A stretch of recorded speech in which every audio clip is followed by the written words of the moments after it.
masamang, hindi ako nag-resign. Yun lang. So ano po ang tema ng letter na pinirmahan yung isinumite kay Presidente, Apo Secretary, sir?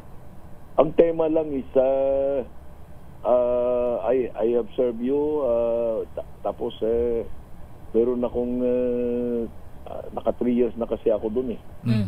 Tapos sinabi ko, I submit myself to the presidential prerogative. Alam mo na, yung aalisin ka. Now, whether you call that removal, ouster, or firing, I don't know. It's up to all of you who will read yung situation. How to characterize yung separation ko from the service of government. That's all. What is important to me is itama ninyo yung hindi niyo man ako tinawagan or kinonsulta.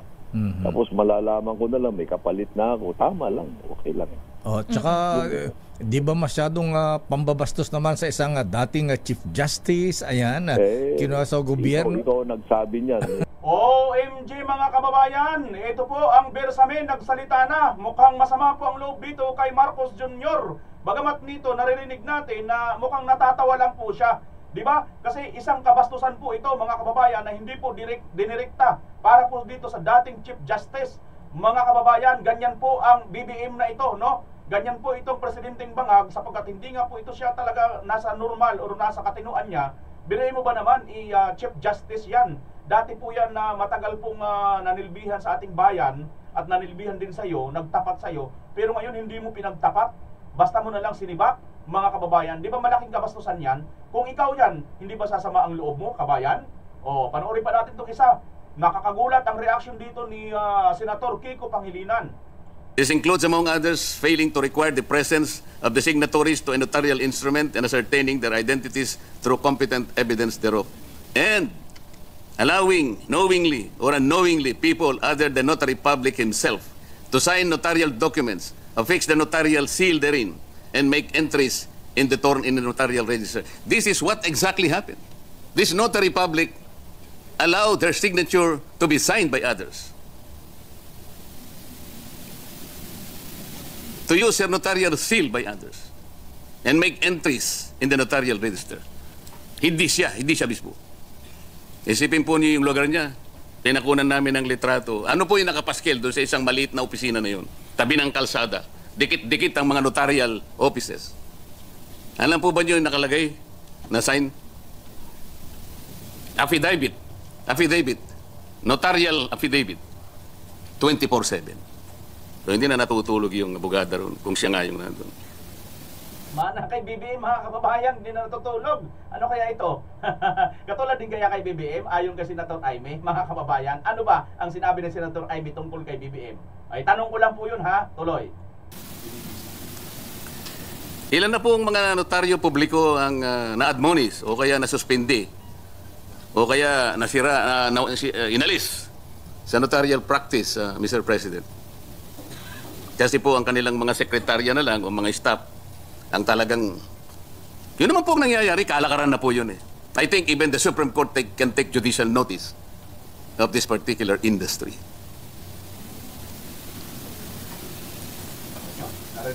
Our apologies, good Senator. I was just clarifying a matter regarding whether or not Attorney Espera did delegate.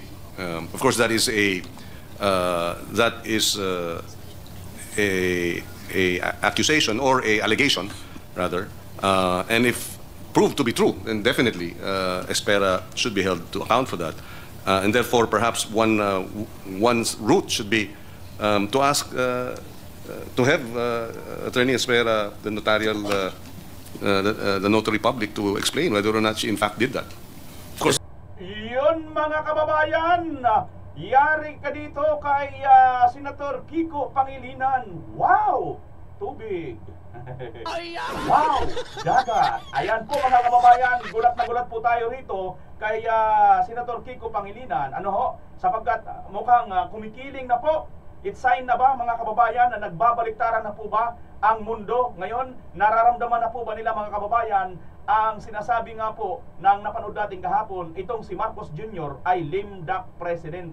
Or ibig sabihin, wala na pong silbi, wala na po siyang karisma, mga kababayan. Sapagkat dito pa lang kalagitnaan pa lang ng kanyang karir bilang presidente ng Pilipinas ay bagsak na po. Wala na po siyang credibility bilang Pangulo. At mas lalo pa po siyang naging nawalan ng credibility dahil ayon sa kanyang ate, siya daw po ay bangag noon, bangag ngayon, araw-araw, lagi po ginagawa pa ang palasyo ng Dipolburon, mga kababayan. Yan po ang ating pag-uusapan ngayon, yung mga baliktaran. At ang isa pa, mukhang tunog bumabaliktad na itong si Montulfo. Yes po, si Montulfo, mga kababayan, mayroon po siyang bagong post. Yan po ang ating reaksyonan ngayon. Totoo nga ba? Talagang taranta na po ang lahat, mga kababayan, at nakakaramdam na po sila. Mukhang sabi siguro nito, kumbaga sa barko pa, na evacuate din, nalulunod na ang ating barko. Evacuate na ship. Ganun na po ngayon, mga kababayan. So bago natin ipagpatuloy itong ating pag-uusapan, nagpapasalamat po ako. Pasalamat na lang po ako kaagad, mga kababayan, sa lahat po ng nanonood, subscribers man at mga bagong viewers. Maraming salamat. Malaking tulong po ito sa ating channel. Kung gusto nyo po pong mag-subscribe, okay lang po yan. Maraming salamat po. Wala pong bayad yan. Thank you very much sa inyo lahat, sa inyong pag-appreciate sa aking ginagawa. At doon po sa mga nagko-comment, nababasa ko po ang inyong mga comment. Maraming salamat. Tinitingnan ko po ang inyong mga suggestions, ang inyong mga puna sa ating channel. Naririnig ko po yan, naiintindihan ko po yan. Kaya patuloy po ako magsisikap para po ito sa inyo, mga kababayan. Sapagkat hindi po ito ginagawa ng mga mainstream media. Alam naman po natin, mga kababayan, kung paano po i-twist ng mga mainstream media ang totoong balita na dapat natin marinig. Kaya maraming salamat. Tatanawin ko pong utang na loob sa inyo, mga kababayan. Mag-subscribe man kayo o hindi, basta manood po kayo at mag-share kayo ng ating video. Maraming salamat. Mas malaking tulong po yan sa akin. Anyway, tuloy na po natin itong ating pinag-uusapan, mga kababayan.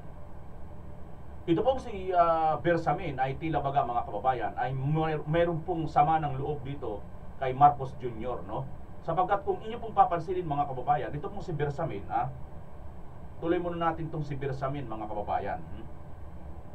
Ay hindi po ito basta-bastang abogado.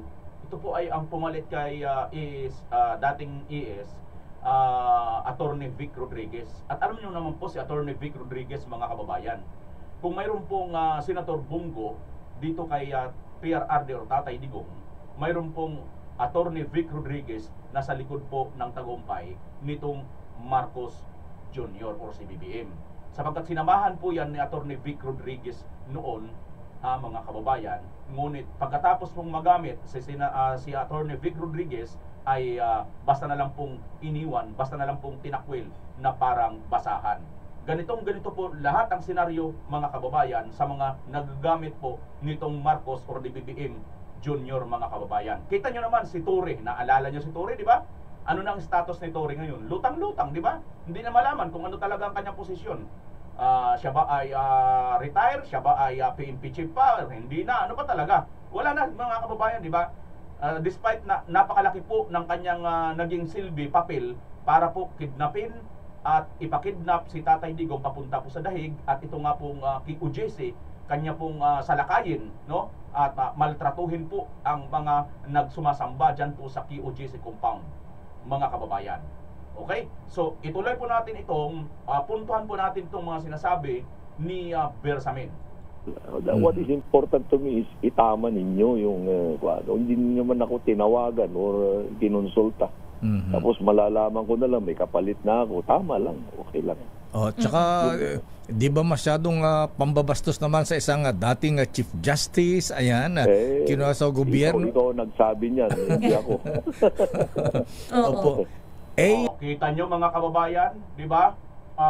Hindi niya po yan kinuntra, di ba? Sinabi lang niya dito kay Dio Macalma, ikaw ang may sabi niyan. Sasabi sa komento ni Dio Macalma dito sa kanya na di baga isang pambabastos ito sa dating Chief Justice.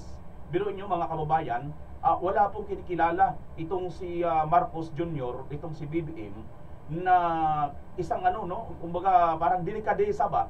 Biruin mo, isang kabastusan ang hindi mo man lang sabihan ng diretsyo, Hindi mo lang masabihan ng diretsyo na, sige, pahinga ka muna, Lucas Bersamin, total, nakapag-serve ka na. Pero tingnan nyo, mga kababayan, bakit siya sinibak? Bakit siya sinibak? Ano bang dahilan? Di ba, mga kababayan, kasama siya doon sa mga listahan at ang kanyang pamangkin or apo, mga kababayan. At itong kanyang apo na sinasabing mga kababayan, na sangkot po dito, matino pala ito ayon sa kanila. At ipinagtanggol po ito ng mga nakakilala sa kanya, mga kababayan. At isipin nyo na lang itong Bersamin, isang nakakapagtaka naman, biruin mo little president, sinisibak or sinibak ng hindi niya alam. Kung ito'y gawain ito ng matino, di ba? Kung nasa tamang posisyon, nasa tamang pag-iisip, ang sinasabi ko lang, yung nasa tamang disposisyon itong si BBM, bigyan mo naman ng konting respeto. Chief Justice dati yan, at abogado yan, matagal naglingkod yan. Kumbaga, di ba? Hindi mo lang binigyan ng karangalan. Ewan ko mga kababayan, di po tayo abogado, pero sa tingin ko, napakalaking degrading po ito dito po sa pampangalan ng Bersamin na ito, mga kababayan. Wala tayong magagawa kasi ganito talaga itong Presidente Marcos na ito. Ganito talagang kanyang style, no? Sige. Tuloy natin, puntahan natin mga kababayan, itong kanyang pamangkin or apo. Ano ba ang status nito, mga kababayan? Protege raw ni na Education Secretary Sani Angara at former Executive Secretary Lucas Bersamin ang mga itinuturong nag-name drop kay PBBM sa 100 billion peso insertions sa 2025 budget. Yan sina dating Undersecretaries Adrian Bersamin at Trijiv Olayvar. Pero teka mga kababayan, protege daw ito ni Bersamin at ni Sani Angara. Mga kababayan. Okay? So, dito pa lang sa sinasabi ni Bersamin na hindi siya nag-resign at basta siya sinipak. So, ang implikasyon nito mga kababayan, hindi maganda, di ba? Hindi maganda ang kanilang relasyon ni Marcos Jr. Sir Bersamin, aantayin mo pa ba na kayo na ang susunod? No, kasi andyan, binanggit kayo ni Saldico Kasi si Saldico mga kababayan, naalala nyo, di ba? Noong una, pinangakuan siya na ganito ganon, huwag ka mag-alala, poprotektahan ka namin, huwag ka lang munang umuwi, di ba? Yung pala ay siya pa ang gagawin, no? Siya yung gagawing alay, mga kababayan. Siya ang ilalaglag. Ngayon, eto na. Itong Bersamin, kasama pala doon sa mga pinangalanan ni Saldico. Nako. Parang, ewan ko, naalala ko lang si Mayor Magalong, di ba? Si Mayor Magalong, noon, napaka-diretso ng kanyang mga sinasabi, Pero pagdating na doon sa dulo, kumbaga, nababanggit na, tama yung sinabi ni, ni Senator Chess Escudero, na nung mabanggit yung pangalang hindi mabanggit-banggit, yun nga kay Martin Romualdez, ay talagang nagkakaroon ng yung pagbabago lahat Di ba? O ito na. Itong si Magalong bigla na lang din nilutangan nila ng issue, di ba? Patungkol diyan sa Baguio. So anong nangyari kay Magalong? Nag-resign. Pagka-resign niya na, resign na siya, pero maya't maya andun na naman siya. Kasama na naman siya ng ICI at doon pa talaga sa Davao. Alam nyo mga kababayan, dito talaga, ito yung laro nitong BBM na ito. Ito yung laro ng palasyo na ito. Napakagulang talaga, grabe. As in, napakagulang na talagang lahat ng gagawin, gawain to ng hindi matino talaga mga kababayan. Sa bagay, ayon nga kay Senator Amy, pamilya sila, first family, adik, mga kababayan. Ayon kay Senator Amy, hindi po natin sinasabi yan. Kilalanin natin itong pamangkin o apo ni Bersamin na nandoon nakalista na ito daw yung nag-name drop kay BBM. Pero depensa ng kanilang mga dating kasamahan, tila malabo ang alegasyon laban sa dalawa. Narito ang agenda report ni Ivy Reyes. Mabait na bata si resigned Presidential Legislative Liaison Office Undersecretary Adrian Bersamin. Ayon yan kay former Executive Secretary Lucas Bersamin. Alam mo si Adrian, parang apo ko yan parang kung anak yan. Apo yan ng oldest brother ko na pinatay.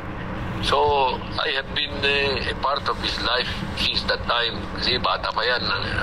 Ano na yan eh. Yung tinutulungan ko na yan at tinutulungan niya ako. Mabait na bata yan. Hindi yan yung you cannot expect him to do anything na hindi utugma sa nakakataas sa kanya. Lalong nadiin sa mga alegasyon ng korupsyon ang nakababatang Bersamin nang banggitin ni Senate President. Teka mga kababayan ha, sinasabi dito ni Bersamin na hindi yan gagawa or hindi yan magsasalita kung na hindi tugma doon sa pinapagawa sa kanya. Teka, tama ba? Litin nga natin ng konti. Kilala niya ito, siyempre apo niya eh. So, I have been a part of his life since that time. Kasi bata pa yan. Ano na yan eh. Yung tinutulungan ko na yan at tinutulungan niya ako. Mabait na bata yan. Hindi yan yung you cannot expect him to do anything na hindi utugma sa nakakataas sa kanya. Lalong nadiin sa mga alegasyon ng korupsyon ang nakababatang Bersamin nang banggitin ni Senate President Pro Tempore Panfilo Lacson. So ibig sabihin mga kababayan, sinasabi ni Bersamin dito na hindi itong batang Bersamin na ito, hindi ito gagawa ng wala itong basbas. Tama hindi? No? Tuloy natin. Walang basbas doon sa mga superior niya. Na si Adrian at DepEd Undersecretary Trigiv Olivar ang itinuturo ni former DPWH Undersecretary Roberto Bernardo sa sulat nito sa Pangulo na sinundan ng sunod-sunod na resignation sa gabinete. Ang pagkakadiin ni Bersamin, pati na rin ni Olivar sa investigasyong ito, ikinagulat ni former National Security Advisor Clarita Carlos. Kasi si Sani Angara, member ng Philippine Marines Advisory Board, andun din ako. So pag wala si Sani, si Try ang nag-a-attend. So nakilala ko siya. Si Adrian naman, nung NSA ako, siya yung go-between ni Bersamin. Yes. So whenever we need anything kay Bersamin, si Adrian yung apo ni Bersamin, ang nangingialam sa amin sa NSA. Gulat na gulat talaga ako kasi unang-una si Try is a very soft-spoken person eh. Si Adrian, ang bata-bata pa niyan. Bata yan eh, apo yan ni Bersamin eh. Nung una pa nga, siyempre, pareho lang naman kaming una noon, noong July 2022, di ba? Parang, pero napakatulungin niyang, si Trident, nung nagpunta na siya sa Department of Education, matulungin din siya. Ayon kay dating ES Bersamin, hindi niya matansya ang pahayag ni Lacson dahil may sarili naman itong mga ebidensya. Pero kung pagbabasihan daw ang mga tala ni Bernardo at former Congressman Zaldico, hindi raw niya ito pwedeng paniwalaan. Si DepEd Secretary Sonny Angara naman, for the second time, itinanggi ang mga alegasyon laban sa kanya. Following yung mga resignation ng ilang mga cabinet secretaries, do you also think that there's a need for you to resign following? Hindi siguro kasi hearsay lang yung nandun sa akin tapos wala pang specific accusation, di ba? Walang mention of any transaction or anything. So parang kung sa korte yan, ibabasura yun, di ba? Idinawit na rin ni Bernardo si Angara na umupo bilang chairman ng Senate Finance Committee from 2019 to 2024 bago mapunta sa DepEd. Para sa agenda, Ivy Reyes, Billionaire News Channel. Manatiling nakatutok sa So, mga kababayan, kung atin pong i-analisa itong sinasabi dito ni Bersamin at ni Clarita Carlos, mabait na bata itong si Bersamin, yung batang Bersamin, mga kababayan. Kilala na nila ito na maayos, mga kababayan. At ayon pa nga rito sa description ni Bersamin, itong mismong kanyang lulo, na ito ay hindi gagawa ito ng hindi alam ng kanyang boss, kanyang amo. So, tutugma ito doon sa mga sinasabi ni Zaldico na itong si Bersamin at saka yung isa, yung Olivar, ay silang dalawa, yung mga nagsasabi na ito ay talagang kumpirmado na ito kay BBM, di ba? So pinadaan lang dito sa dalawang ito, mga kababayan. So, kung pagmamasdan natin itong mga sinasabi ni Clarita Carlos at saka ni Bersamin, mga kababayan, maliwanag na maliwanag na talagang kinukumpil nila na maayos itong batang Bersamin. Contradictory naman doon sa sinasabi ni Lacson at saka ni Bernardo, na itong si Lacson tila baga, mga kababayan, parang nag-aabogado para kay Marcos Jr., mga kababayan. So ito yung problema natin ngayon. Itong si Bernardo, isa rin siya sa talagang malaki yung kasalanan tungkol dito. Ngayon, nagtuturo din siya ngayon. At ang kanyang pagtuturo, iiwas ang Pangulo, itong si BBM, at pumabor sa Pangulo yung kanyang mga sasabihin. Ganon dito sa Lacson, mga kababayan. Ngayon si Lacson napapansin ng taong bayan. At napapansin po siya ng ibang mga may katungkulan, no? Nakikita yung kanyang pagiging bias, mga kababayan. Ito, tingnan niyo po paano siyang napansin dito ni Attorney Jing Paras.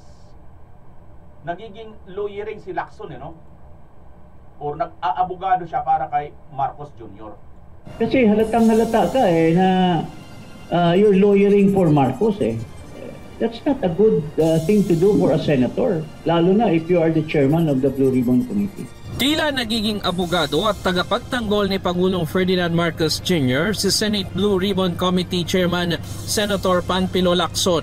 Ito ang puna ng dating mambabata. Kung magkaganon nga at totoo ito na parang abogado hasta ni Lacson para kay Marcos Jr., mga kababayan, i-ano pa yung credibility nitong Blue Ribbon hearing na pinamumunuan ni Lacson, mga kababayan.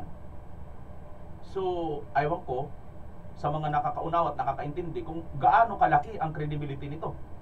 Sa tingin ko, para sa akin, in my own opinion, mga kababayan, napakabagsak ang credibility kasi sana, no, bagamat isa ka sa ikinampanya ni BBM at nasa ticket ka ng ni BBM noon nung 2025 election, di ba? At nanalo ka.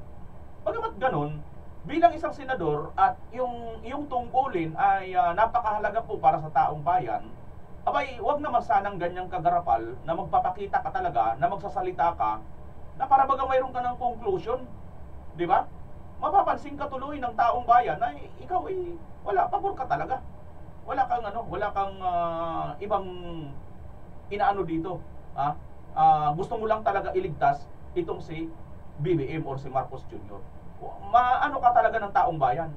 So, nawalan ka ng credibility na pagiging partial or hindi ka pumapanig sa magkabilang panig. Kasi alam mo, Lacson, maniwala ka man sa hindi napapayag ang taong bayan na walang managot dito na mas mataas pa kay Saldico. Kasi hindi magagawa ni Saldico ang lahat ng ito nang siya lang. Sa mga bagong viewers ko rito, comment nyo nga, mga kababayan, kung naniniwala ba kayo na kayang gawin ni Saldico at si Saldico lang ang pinaka-mastermind ng lahat ng ito. Comment nyo nga kung naniniwala kayo. Kung naniniwala kayo, sabihin nyo. Kung hindi kayo naniniwala, maglagay kayo ng paliwanag. Tuloy natin. Tas at dating Presidential Advisor on Political Affairs na si Jacinto Jing Paras. Ayon kay Paras, unethical para sa chairman ng makapangyarihang Blue Ribbon Committee ang maglabas ng konklusyon kahit wala pang investigasyon kay Saldico. At tila inaabsuelto na nito ang Pangulo sa issue ng budget insertions. He admitted that there was insertion, pero it's not Marcos. Pero isn't it very unethical for the chairman of a Blue Ribbon Committee to prejudge the issue? Wala pa nga investigation kay Saldi, hindi pa nga napa-appear. He's already making a conclusion.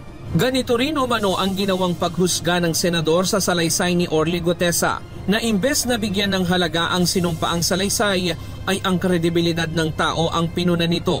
Hamon pa ni Paras, handa raw siyang makipagdebate kay Lacson hinggil sa issue. Umaasa siya na ititigil na ng senador ang pagiging bias.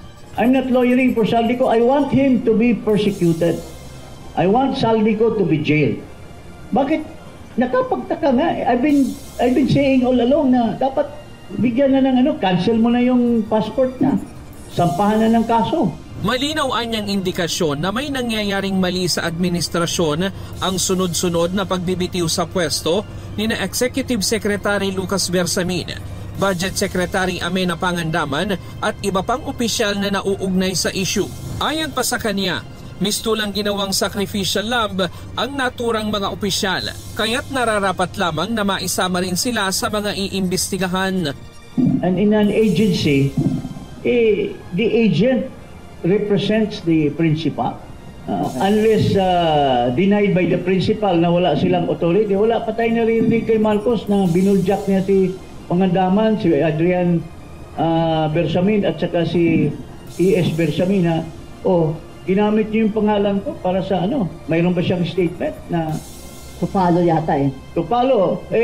Dapat imbestigahan din yan si Pangandaman, si Bersamin at makuha din yung statement nila kung gaano katotoo yung sinasabi ni Saldico. Are they going to deny it or are they going to just keep quiet? Sa ngayon, hindi pa naglalabas ng sagot si Senator Lacson hinggil sa mga isyu na ibinabato sa kanya ni Paras. Samantala, pinag-aaralan din ng grupo ni Paras ang posibleng pagsasampa ng impeachment case laban sa Pangulo.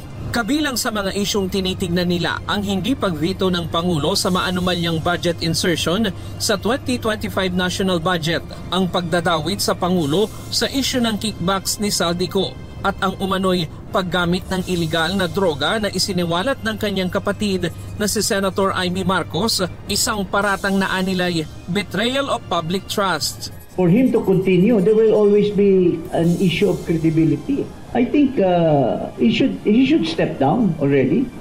Ayon naman kay Attorney Manuelito Luna, dating commissioner ng Presidential Anti-Corruption Commission, kapag hindi nalutas ang umano'y political crisis sa bansa, lalong mababaon sa hirap ang Pilipinas. Pag hindi ito na-resolve, itong political crisis natin, the economy will suffer and the people will suffer more. There is a crisis also of investor confidence. Hindi pwedeng paiwas-iwas lang. Hindi ito mariresolve The protest will not also end. So, sino ang lugi dito at the end of the day? Lahat tayo. The government and the people especially. Ryan Lacanlale, UNTV News. Yan ang problema mga kababayan. Kasi ang tatamaan at lugi talaga dito, tayong taong bayan. Kasi nga po, sa kanilang gulo, kanilang gera dyan sa politika, sila makikinabang, sila may pera, sila may bilyon-bilyon mga natatanggap, di ba? Ang problema, tayong mga mamamayan, dahil nga bagsak ang ating economy, walang investors na pumapasok, puro lang pangako si BBM, na pagka natatanong, nasisita, sasabihin niya, pangarap ko din yun di ba? Ganito po ito kalamak itong si BBM na iwasan lang yung mga produktibong issue na dapat niya sagutin at harapin at hindi niya dapat ito iniiwasan. Sana nga pag iwas niya, sabay baba na rin, step down ka na lang BBM, hindi mo naman kaya di ba? So yan po ang nagiging problema dito kay Marcos Jr. mga kababayan. Bukod na sa paiwas siya, hindi niya tinaharap ang totoong problema sa kabila ng napakatitinding akusasyon. Ito nga lang yung pagdodroga niya Ate niya mismo may sabi nito ganito ang gawin mo.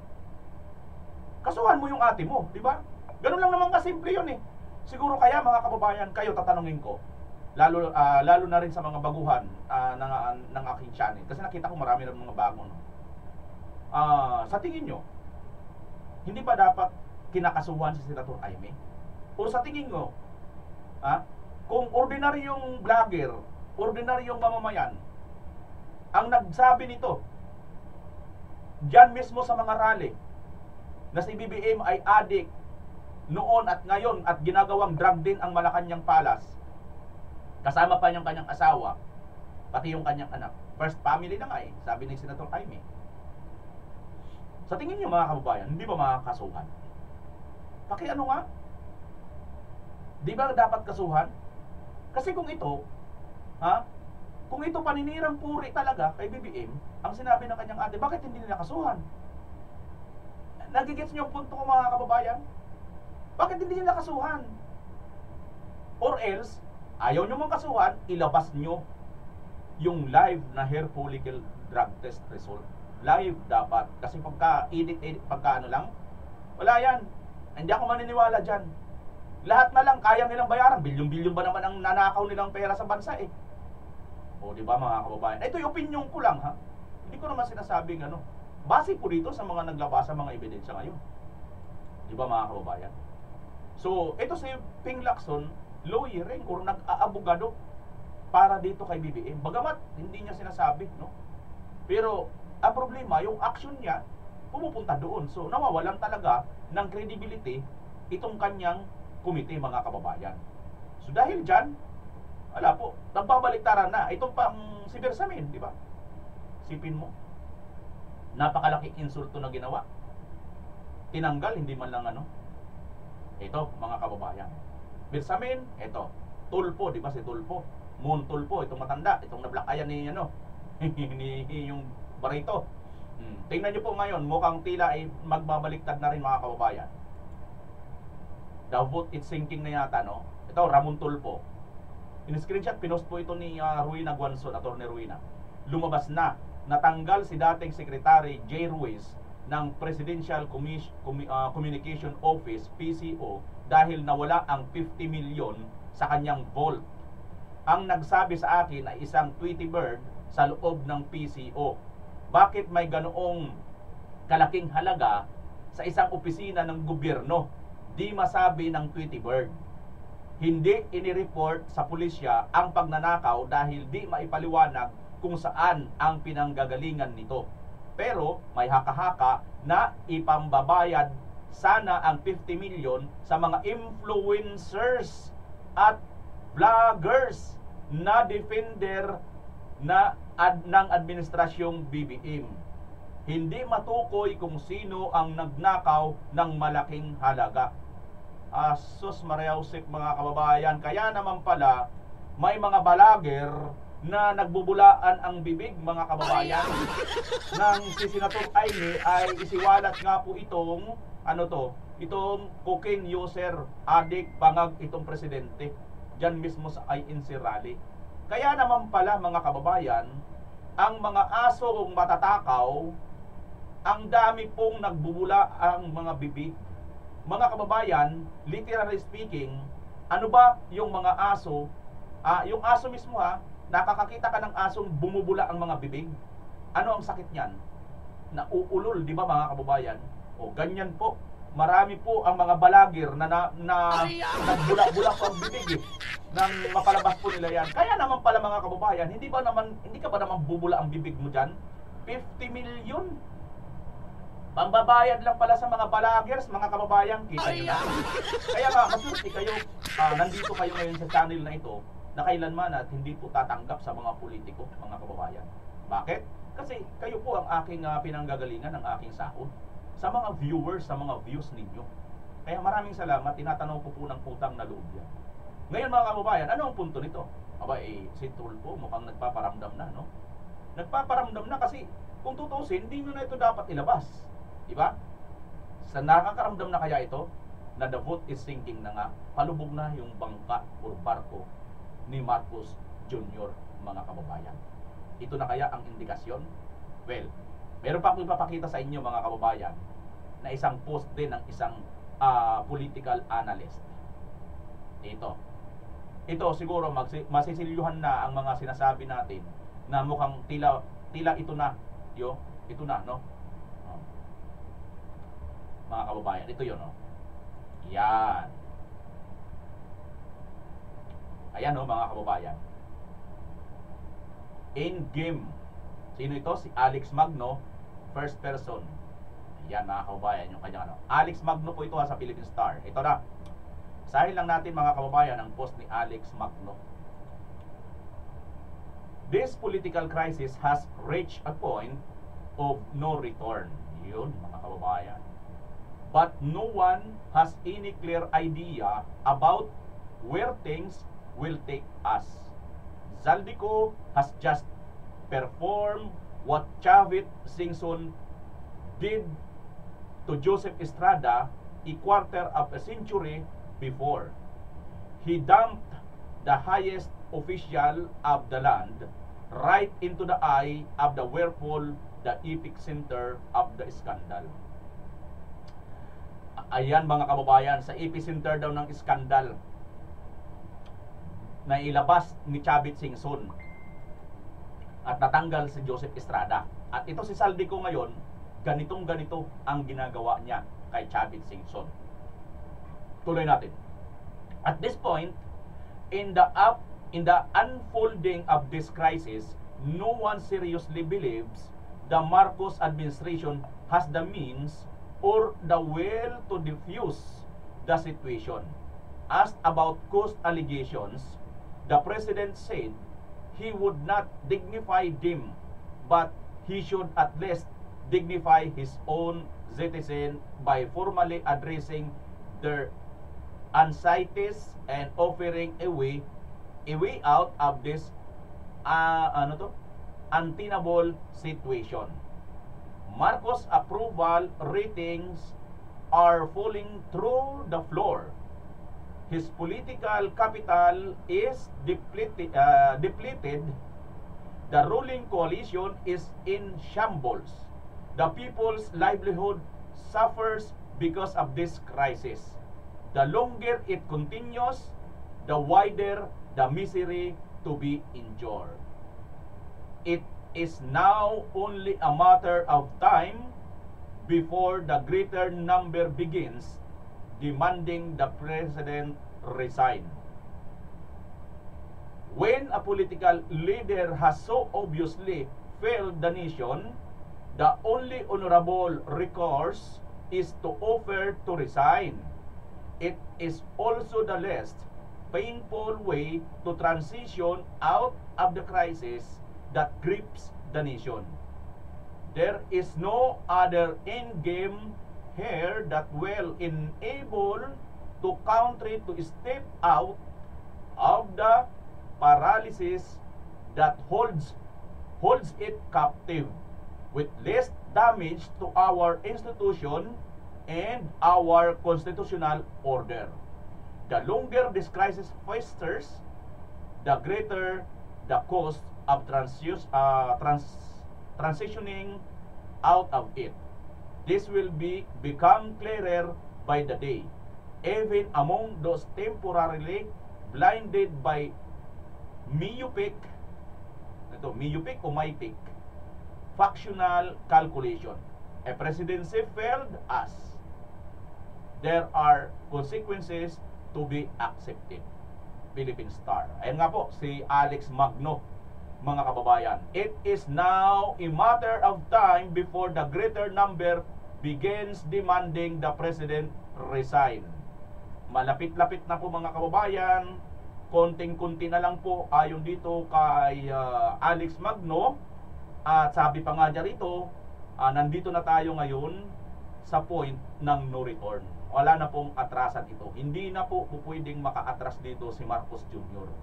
Kaya nag-aantay na lang po ang Pilipinas o ang bansa natin na dadami at dadami ang mga tao na magdidemand at magsasabi sa kanya na BBM, tama na, sobra na, dapat ka nang kalusin. Dapat ka nang graceful exit. Ano yun? Sabi nga ng ate mo, adeng, nagawid tayon, agparihab kan.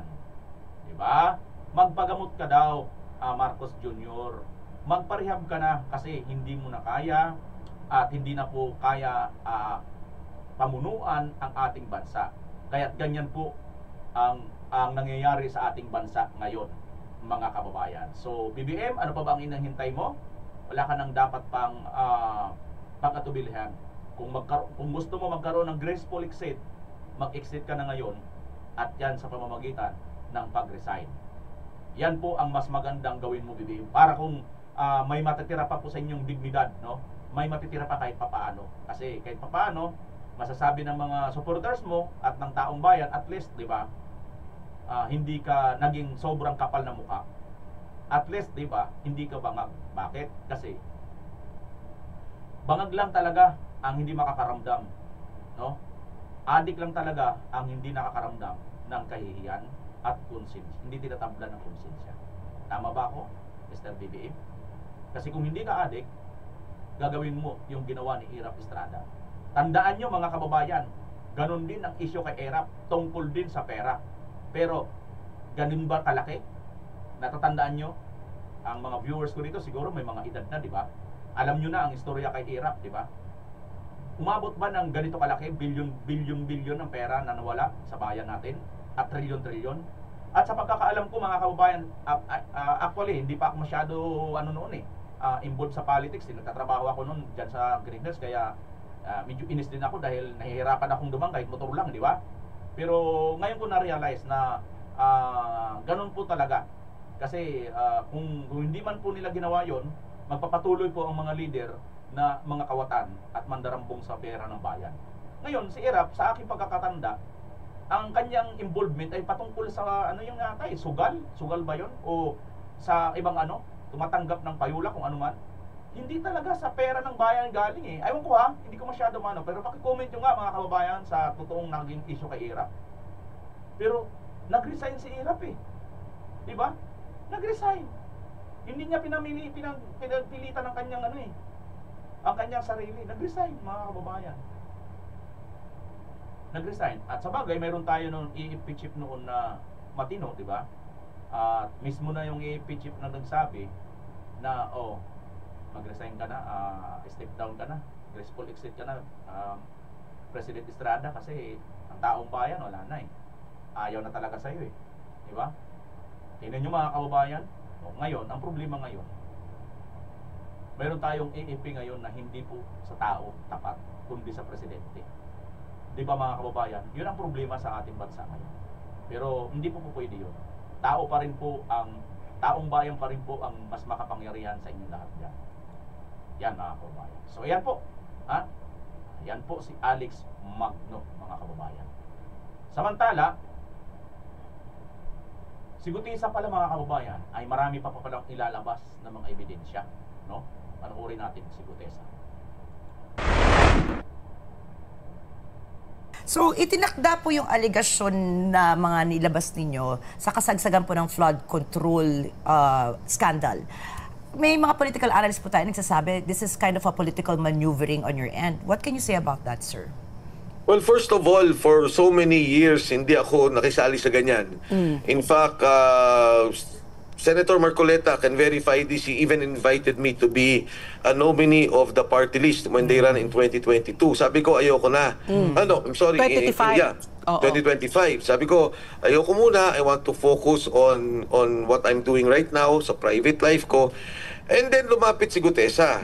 Sinabi niya, kinuwento niya sa akin na ito po yung nangyari dyan po sa Valle Verde. Diyan po namin inipon lahat ng pera. Pagkatapos nagdi-deliver po kami. So ang tanong ko, ilang beses nangyayari yan? 3 times a week. Saan nyo dinadala? Wala po dyan sa Valle Verde. Dinadala namin sa bahay ni Saldico. Pagkatapos po, dinadala namin sa bahay ni Speaker Martin Romualdez.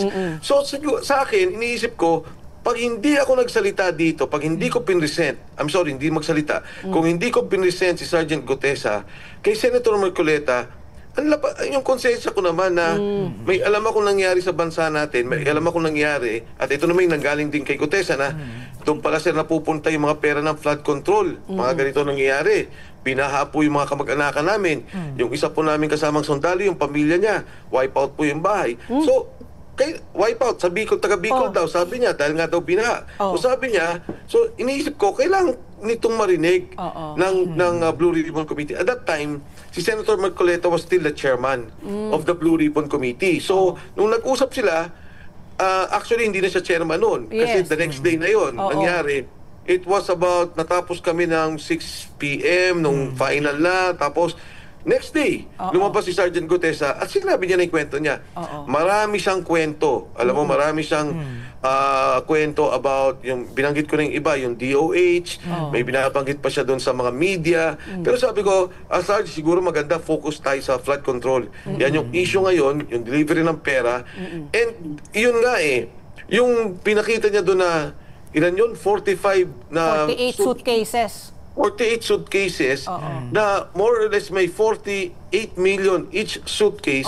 So isang delivery 2.5 billion. At sabi nga niya minsan mas maliliit pero 3 times a week. So ano to? Ano nangyayari sa pondo ng bansa? Saan napupunta yung pera natin? Tsaka bakit ganito? From the appropriations to the speaker, at the time ganun nangyari. Pero itong lumabas si Saldico, sinabi na nagdi-deliver kay President Marcos, sabi ko, grabe na to. Kaya pala the whole time ganito yung nangyari, ang Pangulo involved mismo sa nangyayaring korupsyon, sa nangyayaring nakawan sa gobyerno. So kung Mike, ikaw, nung lumapit sa iyo si Orly Gutesa, you took his word for it. You're very discerning. You're a politician. You know how to read people. What made you believe that he's credible? What proof did he show aside from the affidavit, no? Na even the affidavit is questionable because nga yung pagnotaryo, no? So ikaw, ano yung naging basa? Ano yung what led you to believe na credible siya na witness or credible yung kanyang salaysay? Yung kwento doon, in fact, nung nagsalita na siya at sinabi niya na yung delivery ng pera, and then sinabi niya si Paul Estrada and si Mark Teksay, alam kong totoo na yon. Kasi itong dalawang taong to ang nagre-receive ng pera at nagdi-deliver ng pera for Saldico. Tapos sinabi niya sa akin, may 90 sila na kasamahan na kasabwat dito sa mga, hindi naman kasabwat, pagdi-deliver, kasama sa pagdi-deliver. Yung pagnotaryo was part of that. Alam mo, nung nagsalita siya, sinabi ni Senator Marcoleta, ipanotaryo mo yan. Ang sabi ko, teka lang ha, ang dami mayroon pa palang 90 na mga kasamahan doon sa Gutesa. Pwera doon kay Mark Teksay ba yun at saka kay John Paul Estrada. At yan nga, nandito na nga kay yung isa doon, no? At saka binubugbog daw kasi basta may mga nangyayari dito mga kaubayan. Kinukulong, no? Pati ito si Gutesa at kanyang pamilya mga kaubayan. So, marami pa pala, no? 90. Siguro dun sa 90 na yun, kung ang iba doon siguro baka tinatago na rin ngayon o tinatakot na rin, or yung iba talaga doon mga kaubayan lalabas at lalabas, lulutang at lulutang yan kasi hindi po pwedeng isa lang si Gutesa ang bayani dito mga kaubayan. Maniwala po kayo. Kung ako naniniwala pa rin ako kay Gutesa kahit pa sabihin babaliktad na siya. Siyempre pressure yan pamilya mo nang nakataya hinustage na di ba? Kumbaga, para lang makuha mo yung gusto mo, di ba? Delikado na yung pamilya mo Pero gagawin mong lahat kasi pamilyang ang dahilan kung bakit naghahanap buhay ka, di ba? So, naiintindihan ko si Gutesa mga kababayan. Ang iba lang, no? Ang ibang kailangan natin antayin pa, mga kababayan. Darating yun, 19, marami, di ba? Of that, alam mo, nung nagsalita siya, sinabi ni Senator Marcoleta, ipanotaryo mo yan. Ang sabi ko, and I argued against it sabi ko kay Senator Marcoleta, hindi na kailangan ng notaryo niyan kasi mag-under oath yan sa Senado. Anong ginawa nila? We were not with Sergeant Gutesa, nagpanotaryo siya. Nagpunta siya, nagpanotaryo siya. Walang ibig sabihin yung notaryo na yun because he was to be under oath the next day.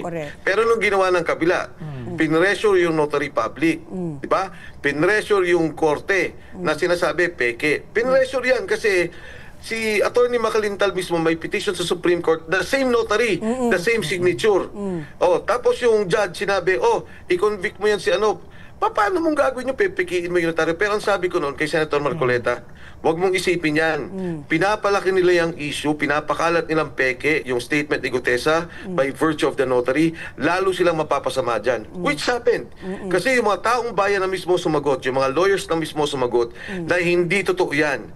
Yung ginawa niyang statement will stand in court because it was, again, stated in the Senate, sinabi niya ulit sa Senado under oath.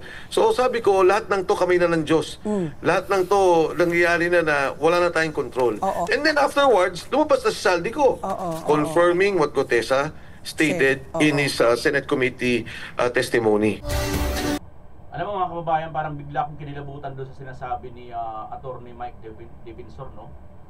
Ni Congressman Mike Defensor na lahat ng ito ay galaw na ng Diyos, no? In all of this sudden, lumabas si Saldico. Nagsahinagap alam nyo, ito'y napaka pansinin nyo mga kababayan, yung Diyos talaga hindi natutulog. Tingnan nyo si Marcos, yung pagsisinungaling niya, Diyos mismo ang nagbulgar sa kanya. Hindi talaga pumayag ang Diyos. Bagamat, pansinin natin mga kababayan, bagamat kayang-kaya nilang paikutin lahat, kayang-kaya nilang lahat diktahan, dahil hawak na nila lahat mula sa pagka-president, sa executive, at saka judiciary, at saka dito nga po sa legislative. Nahawakan po nitong presidente na napakatalamak, di ba? Pero, yung kalikasan, yung nature, yung Diyos, hindi niya po kaya. Una, nagparamdam ang Diyos kaagad. Sinabi niya, 5,500 flood control projects natapos na. Anong ginawa ng Diyos? Nagpasapit ng matinding baha para i-fact check yung kanyang sinabi. Ngayon, nagpalusot siya. Andyan, nabangga lang ng barko. Tapos ang iba pa niyang palusot, nandyan na overwhelm lang. Marami talaga, nandyan talaga sila. Sumunod na taon, anong sunod niyang salita? Wala talagang nailagay na ano, kahit isang pirasong bakal, wala. Ay, ay, niya ako. Ay, Tapos, ito na, tuloy-tuloy na ang events, no? Ito nang nangyari ngayon. Lumabas na itong si Gutesa. Hindi natin inaasahan na may lalabas na Gutesa. Di ba? Kasi yung mga Diskaya, isa na yun sa mga ganda sana noon na ano na eh. Pero hindi natin inaasahan may lumabas na Gutesa. Hindi siya lumabas dahil sa involved siya, dahil sa may sabit siya, hindi. Dahil sa nakonsensya siya. Di ba? Out of conscience. Ano yun? Nakikipag-usap kasi sa puso natin ang Diyos. Nandoon po kasi yun, nagsasalita yun. Pakinggan mo lang. Nagsasalita yung Diyos dyan nagsasend ng message. O, ito tamang mong gawin. Labas ka, Gutesa. Lumabas. Tapos, sino ba mag-aakala noon? Diba? Na si Saldico babaliktad. Bumaliktad si Saldico, diba? At ang isa sa pinakamatindi, ang hindi ko talaga akalain. Kasi, sa dinami-dami talaga, mabigat talaga yung ng dugo. Itong pag-reveal mismo ni ate, Senator Amy dito kay Marcos Jr., kanyang kapatid, na drug addict. Diba? Lahat ng ito, galaw ng Diyos ito. Hindi po ito kaya ng tao. Maniwala po kayo mga kababayan.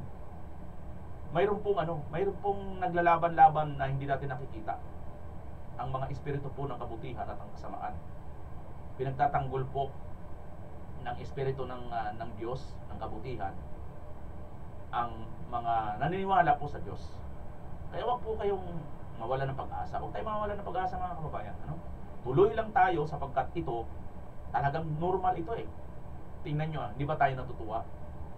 Bagamat hawak na nila lahat, pero hindi pa rin nila magawa talaga na tuluyan. Na tingnan nyo ha mga kababayan, yung una nilang ginawa, di ba? Yung PI ni Tambak, gusto niya nang palitan yung konstitusyon sa pamamagitan ng dadayain niya yung mga taong bayan.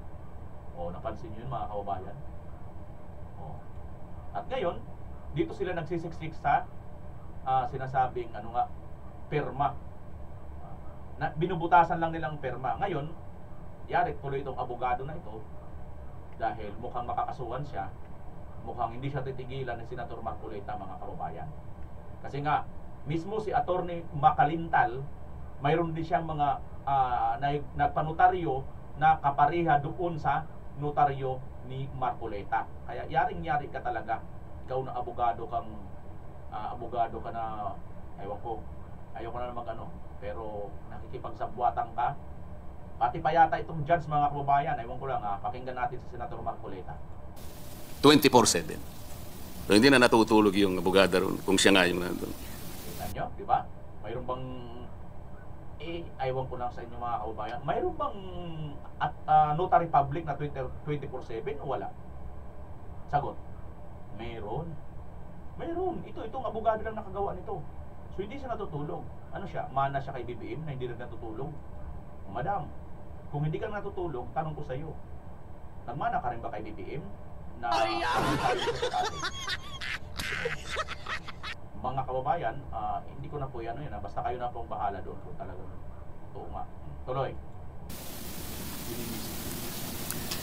Ilan na pong mga notaryo publiko ang na-admonish o kaya nasuspindi o kaya nasira, inalis sa notarial practice, Mr. President?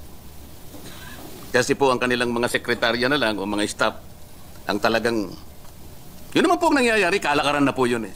I think even the Supreme Court can take judicial notice of this particular industry.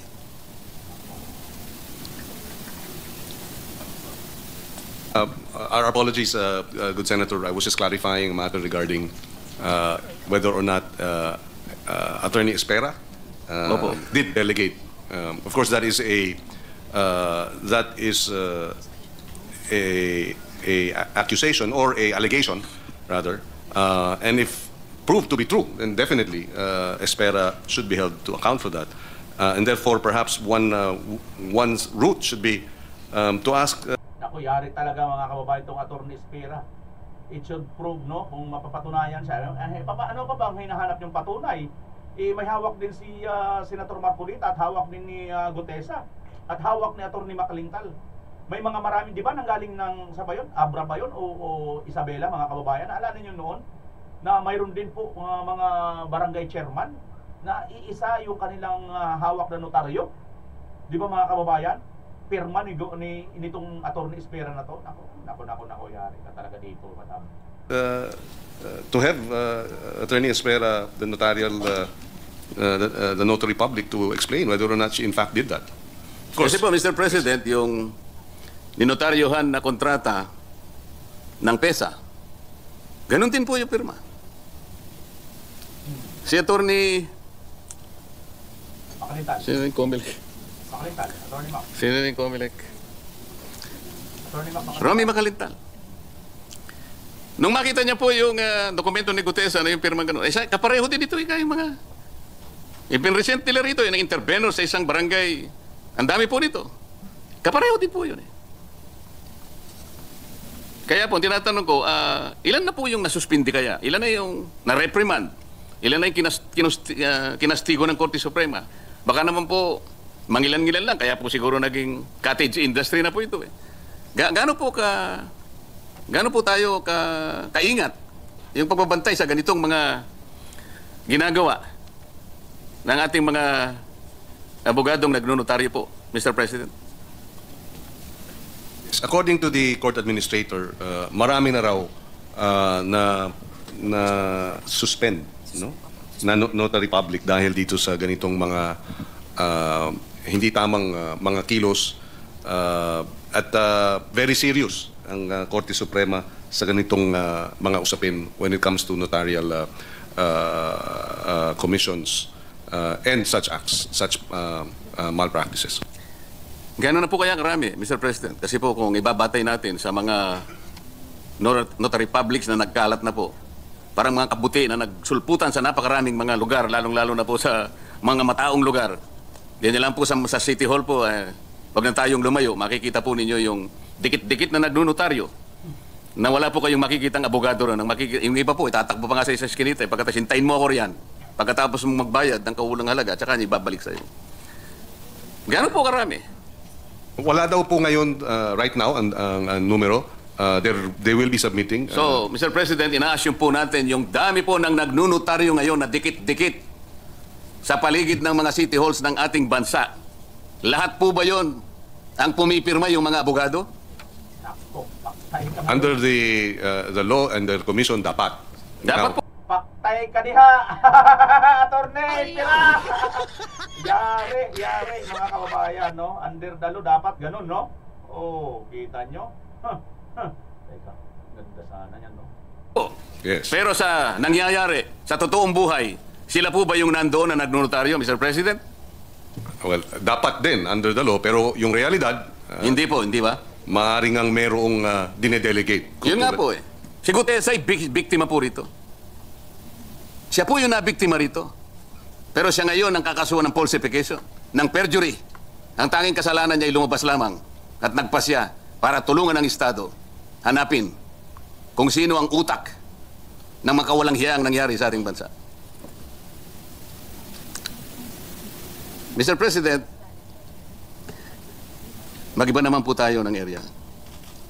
Medyo na-high blood po si Congressman Sherwin. Kapag kaibigan ko po kasi yan, pagka yan hindi kumikibo, ako po medyo kinakabahan. Senator pala, sensya ka na. Ako na high blood hata. Kamakailan po ay nagpalabas po at nag-approve ang ating Korte Suprema, Mr. President, ng Rules on Extradition Proceedings.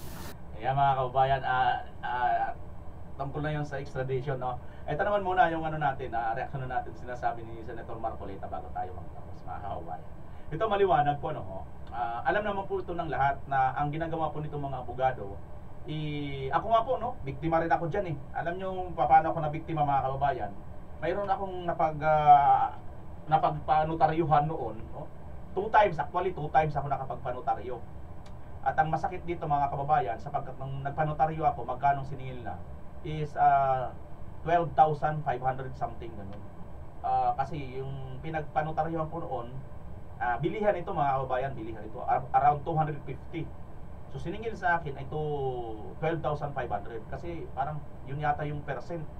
Kasi yun daw kalaki ang halaga na pinagpipapirmahan namin sa kanya. Tapos mamukat-mukat mga kababayan, bandang huli, napag-alaman ko, akala ko naman talaga, ganun talaga ang babayaran. At ganun talaga, no? Hindi ko alam na, pwede palang mas mura pa doon, di ba? Makaka-discount. Pero ang masakit dito, hindi pala siya abogada or abogado. May hawak lang siya estampad, mga kababayan. Alam ko ba, hanggang ngayon, nandiyan pa yun. Baka nga nagnotaryo pa yun eh. Nalayo lang kasi sa amin yun eh. Sabi niya, paliwanag nila, parang bumili yata daw sila or bumili sila ng authorization doon sa abogado na naka-estampad doon. Kaya, Senator Marcolita, siguro, panahon na siguro, para maano mo rin itong mga racket, itong mga abogado na ito, na yung iba, hindi talaga abogado, abogaga talaga. Yan po ang nangyayari sa ating bansa. Napakarami po, rampant po ang mga kurap. Kahit hindi po totoong abogado, nagpapanggap dahil po pala sa ganitong kalakaran. Sana, Senator Marcolita, masampulan mo ito. Kasi ito pa ngayon ang kanilang ginagamit na paraan para ilihis at i-discredit itong credible witness na si Gutesa na siya naman pinatutuhanan ni Congressman Saldico. At ngayon mga kababayan ay nadadawit din itong Bersamin, ang maglolo na Bersamin, na hindi naman din kayang kastiguhin nitong Marcos Jr. Maliwanag sa sikat ng araw mga kababayan, hindi na po nila kaya apulahin pa ang apoy na lumalagablab ngayon sa administrasyon Marcos. Tanging kakapalan ng mukha, tanging napakataas talaga ng dosage ng